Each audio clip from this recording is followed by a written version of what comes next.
महागठबंधन में तेजस्वी यादव के मुख्यमंत्री उम्मीदवार बनने के बाद मीसा भारती भी चुनावी मैदान में आ गई हैं, प्रचार में आई हैं। दानापुर हमारे साथ हैं। मीसा जी, आज तेजस्वी यादव का चेहरा सामने ला दिया गया। सवाल आप लोग पूछ भी रहे हैं कि एनडीए का कौन है।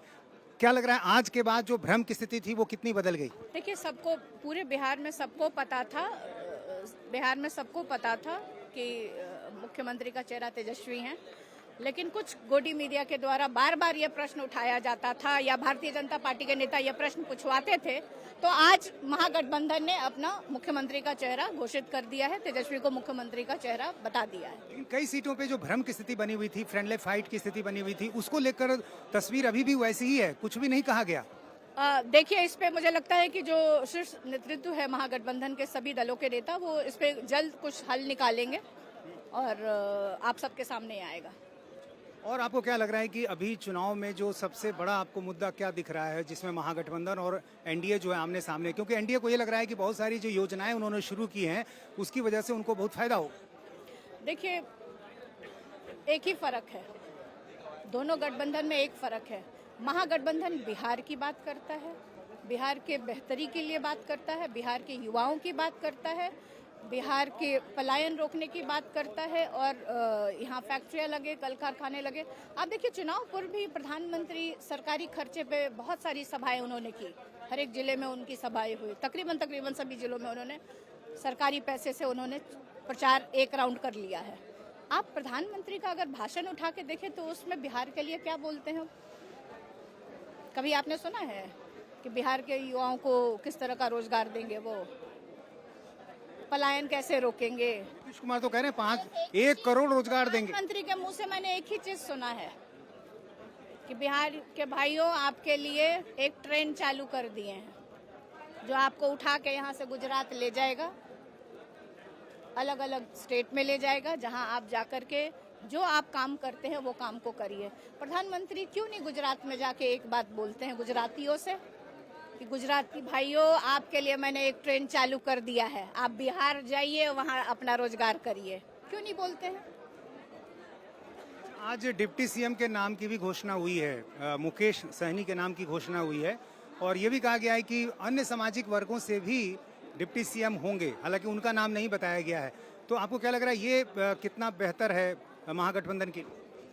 नहीं, अच्छी बात है। आप देखिए, बिहार में हमेशा दो उप मुख्यमंत्री देखने को, जब भी एनडीए की सरकार रही है, दो उप मुख्यमंत्री देखने को मिले हैं।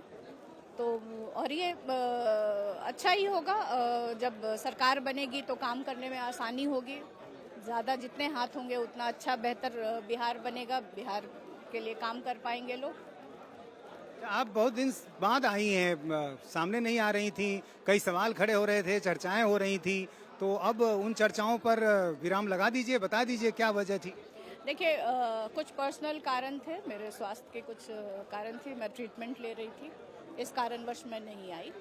और आपको मैं बता दूं कि मैं घर में भी रहती हूँ तो न्यूज़ में चल जाता है, लेकिन इससे बिहार का भला नहीं होता है।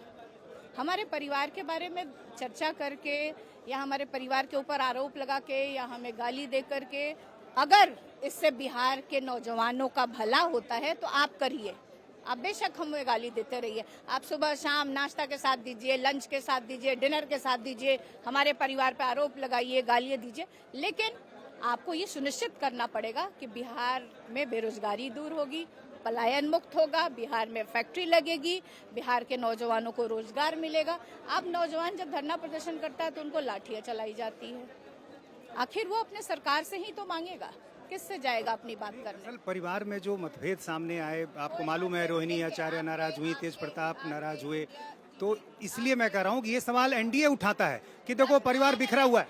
प्रश्न नया नहीं है, ये टाइम टू टाइम निकलता है, ये प्रश्न कोई नया प्रश्न नहीं है और हम लोग के लिए इससे कोई फर्क नहीं पड़ता है। परिवार एकजुट है, सब लोग एकजुट हैं और बिहार की बेहतरी के लिए सब लोग काम कर रहे हैं। तेज प्रताप जब अलग लड़ रहे हैं, कोई नुकसान नहीं है, बहुत सारे दल लग रहे हैं, बहुत सारे दल लग रहे हैं। बड़ी दीदी हैं, कुछ करती क्यों नहीं? बिल्कुल, बड़ी दीदी हूँ तो बड़ी दीदी होने के नाते, बड़ी दीदी के साथ साथ मैं इस पार्टी से जुड़ी हुई, राष्ट्रीय जनता दल से, इस पार्टी की मैं एमपी मेंबर ऑफ पार्लियामेंट हूँ। तो और पार्टी का फैसला लेना ये राष्ट्रीय अध्यक्ष का निर्णय था, जिसके साथ हम लोग सब लोग साथ थे उनके निर्णय के साथ। रही बात परिवार की, परिवार के भी मुखिया आदरणीय लालू प्रसाद यादव जी हैं, हमारे पिताजी हैं, उनके निर्णय के साथ हूँ। लेकिन आपके चैनल के माध्यम से एक बात मैं ये जरूर कह देना चाहती हूँ कि मैं बड़ी बहन हूँ, तेज प्रताप की बड़ी बहन हूँ। खुश रहे, ये मेरा आशीर्वाद उसके साथ हमेशा है कि वो खुश रहे, जहाँ भी रहे, स्वस्थ रहे, उसकी मंगल कामना की विनती करती हूँ। वो नॉमिनेशन के लिए जा रहे थे तो हमने देखा कि दादी की तस्वीर लेकर गए, तो कहीं न कहीं एक दर्द जो है वो दिख रहा है कि परिवार में बाकी लोग उनके साथ नहीं हैं। रोहिणी ने जरूर एक संदेश दिया ट्वीट कर। देखिए, दादी की तस्वीर इसलिए लेके गई कि दादी अब इस दुनिया में रही नहीं, और दादी उसको बहुत प्यार करती थी। और हमारा, मान लीजिए हमारे माताजी, पिताजी और बहन की तस्वीर और भाई की लेके जाता तो आप लोग उसको छोड़ते, उसको नॉमिनेशन भी शायद नहीं करने देते। इतने प्रश्न उससे पूछते बेचारे से, तो उसको लगा होगा कि दादी बहुत ज्यादा उससे प्यार करती थी। और सब लोग चाहते हैं कि परिवार के किसी सदस्य को लेके जाएं, तो ये उसकी सोच रही। बड़ी बहन के नाते तकलीफ होती हो। मैंने उस दिन भी, जब मैं राघोपुर गई थी तेजस्वी के नॉमिनेशन पे, मैंने कुछ मीडिया के साथियों ने हमसे ये प्रश्न पूछा था। मैंने उस समय भी उनको ये कहा था, मुझे ये बताया गया था कि सेम डे शायद तेज प्रताप नॉमिनेशन कर रहे हैं, लेकिन उन्होंने दूसरे दिन, एक दिन बाद उन्होंने नॉमिनेशन किया था। तो मैंने उस दिन भी उसको आशीर्वाद और शुभकामना दिया था। रोहिणी वाला मामला सुलझ गया या नाराजगी अभी भी है? कोई मामला ही नहीं था। उन्होंने संजय यादव की तस्वीर पोस्ट की थी और कहा था कि पार्टी पर कब्जा करने की कोशिश हो। कोई मामला ही नहीं था, कोई मामला ही नहीं था। तो आपको क्या लग रहा है, तस्वीर क्या दिख रही है? एनडीए बनाम महागठबंधन? सिर्फ महागठबंधन महागठबंधन दिख रहा है मुझे चारों तरफ, क्योंकि हम मुद्दों के साथ जाते हैं। आप लोकसभा चुनाव के समय से आप देख लीजिए, जिस तरह से हम लोगों ने जो जनता से, हमने बिहार की जनता से जो वादा किया, हम अपने वादे पे खड़े हैं। पीके 1100 रुपए की जो गैस सिलेंडर आज दे रही है सरकार, हम उसको 500 रुपए करना चाह रहे थे, आज भी हम चाह रहे हैं। हमारे घोषणा, प्रशांत किशोर एक नए फैक्टर के तौर पर हैं। आपको क्या लग रहा है कि उनका क्या रोल हो सकता है? नुकसान पहुंचाएंगे आपको या एनडीए को? मुझे लगता है कि प्रशांत किशोर कोई फैक्टर नहीं है, क्योंकि ये साबित उनके दल के जो उम्मीदवार हैं वही कर रहे हैं, वही उनको नकार रहे हैं। तो आखिर प्रशांत किशोर किस तरह का बिहार देना चाहते थे, जब आपके कैंडिडेट ही सही नहीं है?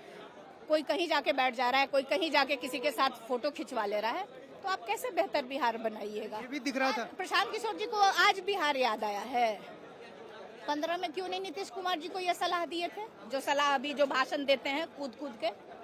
15 में क्यों नहीं नीतीश कुमार जी को कहे थे?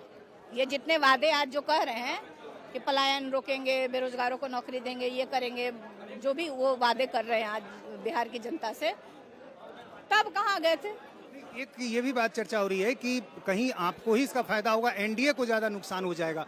शुरू में ऐसा लग रहा था कि महागठबंधन को ज्यादा नुकसान होगा, लेकिन अब जो दिख रहा है उससे ये लग रहा है कि एनडीए को नुकसान हो सकता है। बिहार की जनता ने मन बना लिया है, इस बार परिवर्तन करेंगे, तेजस्वी को वो अपना मुख्यमंत्री बनाएंगे और बिहार के बेहतरी के लिए, और खास तौर पे इस बार युवा वोटर बहुत ज्यादा है और वो उम्मीद की नजरों से देख रहा है कि आखिर हमारे लिए कौन करेगा।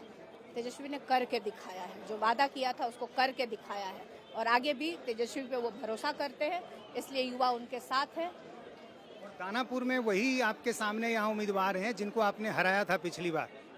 देखिए, उनको आदत है सारे चुनाव लड़ने की। 35 वर्षों तक वो राष्ट्रीय जनता दल में थे, एक भी कार्यकर्ता को आने नहीं देते थे, सारे पद उनको चाहिए थे। पार्षद बने, एमएलए बने, एमएलसी बने, एमपी बने, राज्यसभा गए, और राज्यसभा होते हुए भी वो कैंडिडेट बने 14 में। और यही काम जो राष्ट्रीय जनता दल में करते थे ना, कार्यकर्ताओं को और अपने ही परिवार को खा जाते थे, आज भारतीय जनता पार्टी में कर रहे हैं। लोकसभा के चुनाव के समय गली गली में, एक एक वार्ड में एक एक उम्मीदवार था भारतीय जनता पार्टी का कि अबरी तोरे हऊ, अबरी तोरे हऊ। कहाँ गए? दर्जन 2 दर्जन उम्मीदवार उन्होंने खड़ा किए दानापुर में एमएलए के।